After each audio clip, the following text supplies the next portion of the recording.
Hey guys, in today's video, I want to talk about iOS 17.5 Developer Beta 4. Now, the beta has been available for the past several days, and I've had some time to play around with the software. But as per usual, I always like to come back and share with you guys any additional new features and changes that I may come across. I also like to talk about the battery, the performance, and everything else in between. Now, keep in mind, iOS 17.5 will most likely become available to the general public in about a week after the filming of today's video. Keep in mind that in about 4 days on May 7th, Apple will be holding an event. And at this event, or during this event, Apple will most likely release iOS 17.5, or at least the RC. So we'll talk about the release date. We'll talk about everything in regards to the latest beta. Let's go ahead and dive right in.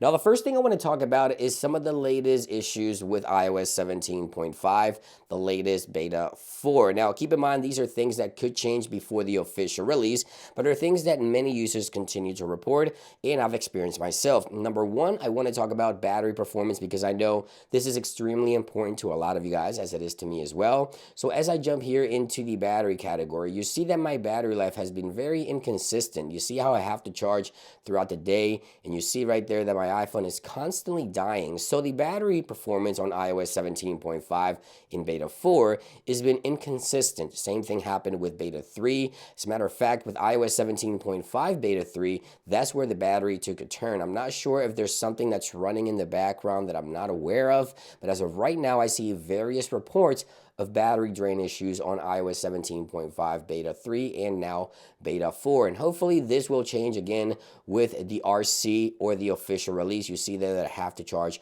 multiple times throughout the day as the battery life is inconsistent. Now, there's also an issue with alarms on the iPhone. This is an issue that's been ongoing since iOS 17, where if you set an alarm, sometimes it will not go off. This is something that I've experienced myself, and many iPhone users and Apple themselves has also acknowledged that this is an issue that they're working on to resolve, where your alarms would just not go off even if you set multiple alarms in some cases. Now, there's also something that I've noticed started to happen with iOS 17.5, and it also pertains to battery, but in this case, battery health. So I started this week with about 96% battery health. And take a look at my battery health now. That is at 93, so I lost a 3% in about 1 week or two. So just keep in mind that iOS 17.5, for some reason, has some sort of impact on battery performance, battery life, and perhaps even battery health. Now, there is a new feature that Apple has added to iOS 17.5 beta 4 that I did not cover on my initial coverage for the beta. So I want to go ahead and talk about that right now. So with iOS 17.5, the latest beta, Apple added an additional feature to the Find My network. So if you jump into the Find My application on your iPhone,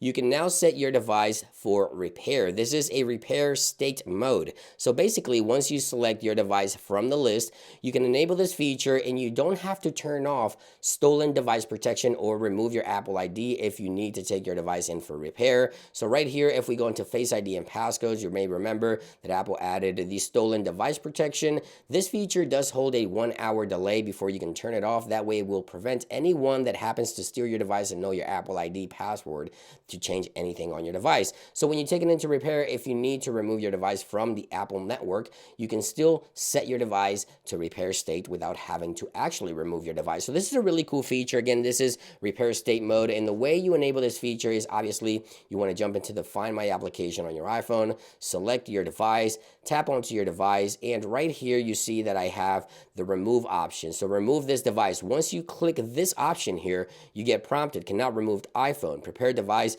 for repair, and then you select yes. If you do select yes, obviously this device will now be asking you for your Apple ID password, and it will now be set to repair. So the repair state mode will prevent from removing your Apple ID or turning off the stolen device protection feature on your iPhone while still getting service for your device. I think it's an awesome new feature with iOS 17.5, and there it is. Now, Apple has added, of course, additional new changes to the software, but aside from that, these are some of the latest changes. In regards to official release date for iOS 17.5, keep in mind that Apple will be hosting their event on May 7th. So in about 4 days after the filming of this video, we'll most likely likely get iOS 17.5 RC release candidate, and the following day or on the 9th or the 10th, we'll most likely see this software officially released to the public. So in about a week at the most, iOS 17.5 will become available to all iPhone users. So thank you for watching this quick update, guys. I hope you guys have a great day and enjoy your weekend.